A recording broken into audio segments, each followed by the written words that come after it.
before I start this video, I think like if we could, let's just collectively take a deep breath in and a deep breath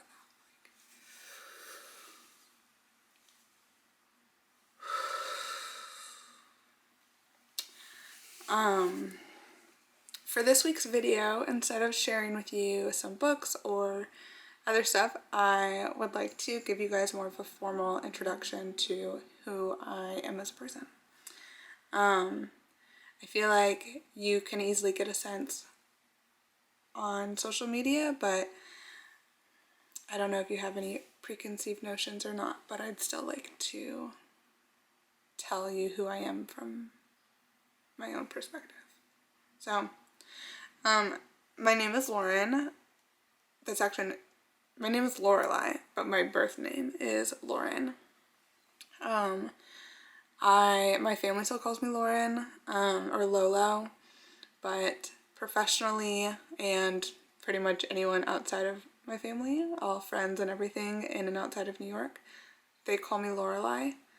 I just didn't love the name Lauren, and so when I moved to New York, I had just asked a few of my classes in college to call me Lorelei, and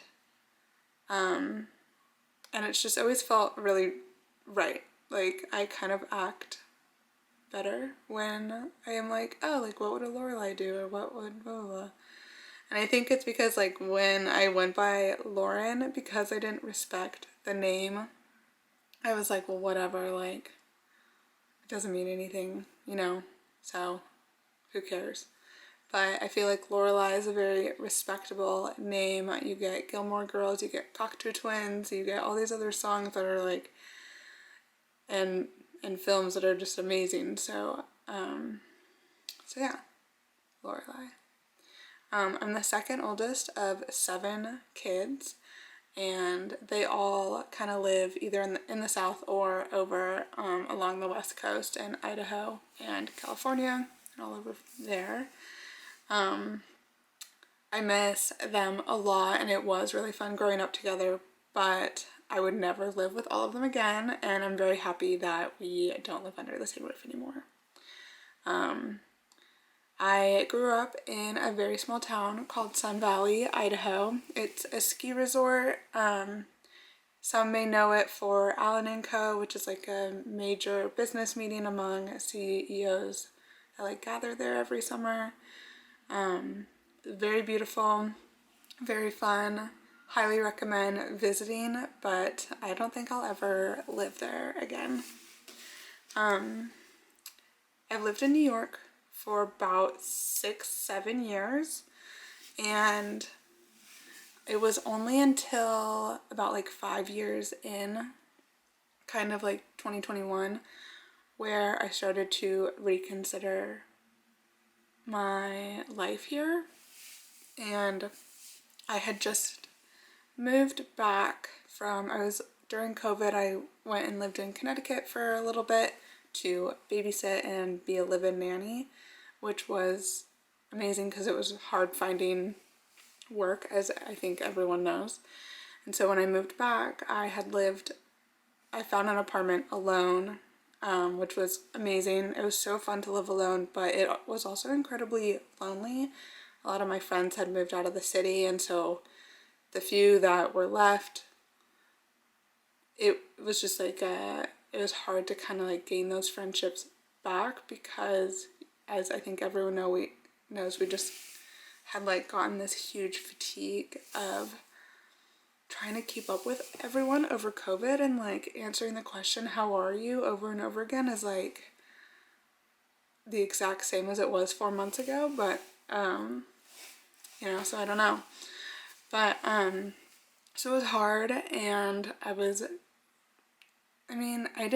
never seeing a psychologist, and I didn't take any medication, but I would say I was depressed probably, and just lonely. But it was an amazing apartment, and my photo studio was in the apartment. It was a 2-bedroom in the East Village on 13th Street, 13th and 1st. So I definitely miss it, and I love that area, but I'm so much happier in my apartment now, which you can see, that's my mom.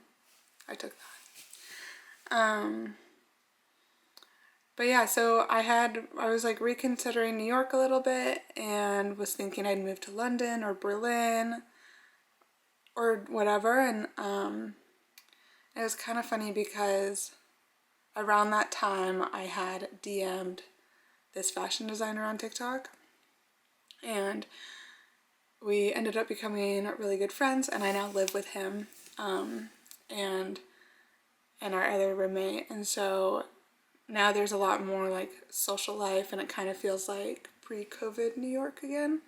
But I do really want to travel more, and that is one of my goals this year in 2023 and 2024 is to get out of the city. I kind of have a lot of fears around traveling, so it'll be really good for me to get out of my comfort zone and, you know, do that, because hello, you need to be like worldly. Like, moving from Idaho to New York was never a scary thing for me to do. It was just what needed to be done, and it wasn't hard for me to do it.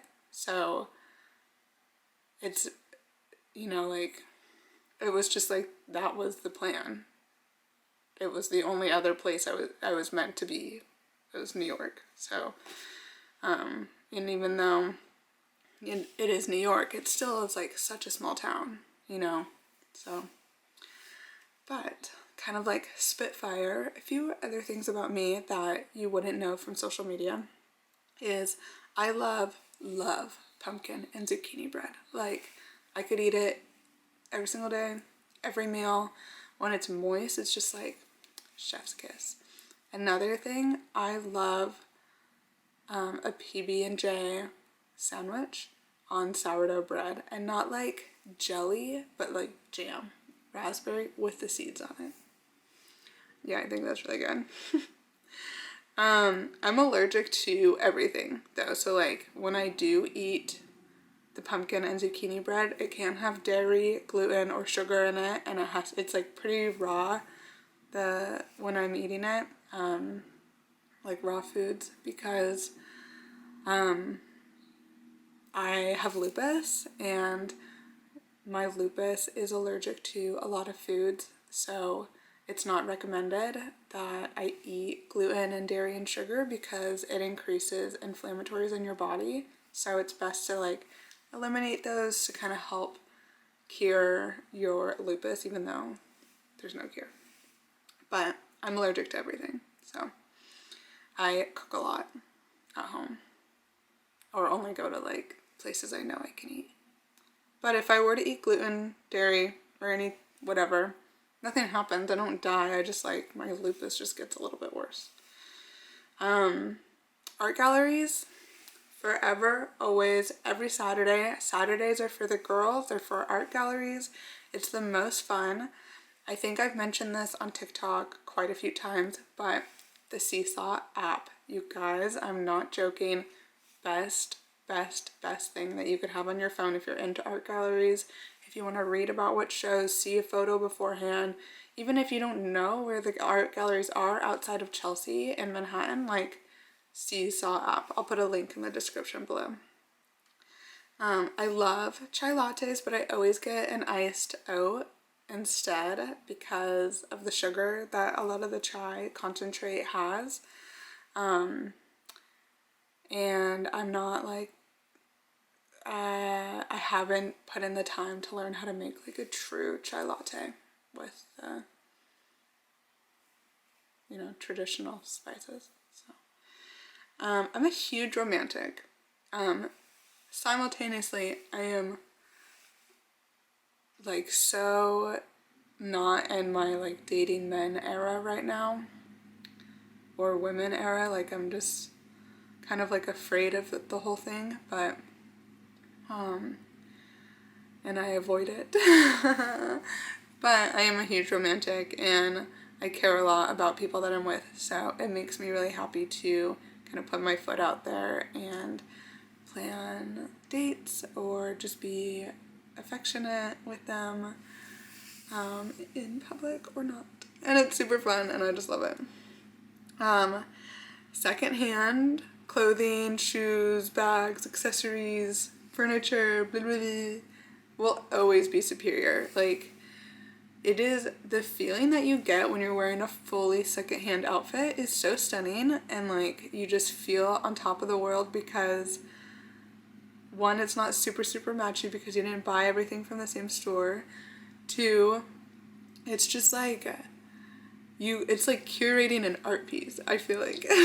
Or just like silly or probably a little bit full of myself, but it just feels so good and I truly love it. So this is like such, I know like not everyone feels this, but when you meet someone, like friends, a romantic partner, anyone that is financially literate, like they know about finances, they know about investments, they know about stocks. Like for me, even though I'm a photographer and I don't work in finance, but like I think it's so sexy. I think it's so attractive. Like if you know how to save money, if you know how to spend your money and you're not reckless with it, like it is so hot. It's just so attractive. I am just as basic and cliche as everyone else.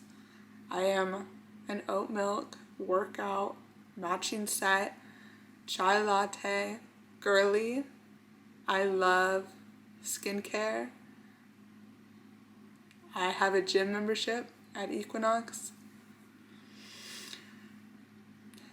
That feels like an oxymoron saying that right after I just said financial literacy, but you know, like I just really love that. I'm just an amalgamation of every girl that I've ever seen online or met in person. Every woman. And it's such a collection of like hilarity and style and distaste, but it's just stunning. So love women. I try to stay as low stress as possible, and I'm actually really good at stress management because of my lupus and the health symptoms that I had at a really young age. I was immediately put into a pain management program. So, and you know, a lot of what they do obviously is manage pain, but they manage causes of pain as well. So it's like, for your lupus specifically, like if I eat gluten and dairy and all this stuff, that causes pain and it causes stress because I'm in pain. But there's outside factors, like if I'm not managing my time correctly, if I'm making poor choices with my friends, if I'm drinking and going out all the time, these other things also cause stress. With all of the love that I have for men, I'm equally as terrified. It's not the vibe for me right now. I mentioned that. I love kids. I love them. I am a babysitter. I am a nanny-er. I do it all the time. I love babysitting and watching after kids. But I don't want them enough to have them alone. So, yeah. Sumo oranges are my favorite type of orange. If you guys have any questions for me that you would like to know about or want me to explain further on, just let me know. But that's just my little blurb for today, and I would love to know more about you all. So what is your favorite art piece that you've seen recently, music that you've listened to, place you've gone to? I would just love to know it all. Hope to talk to you soon. Bye.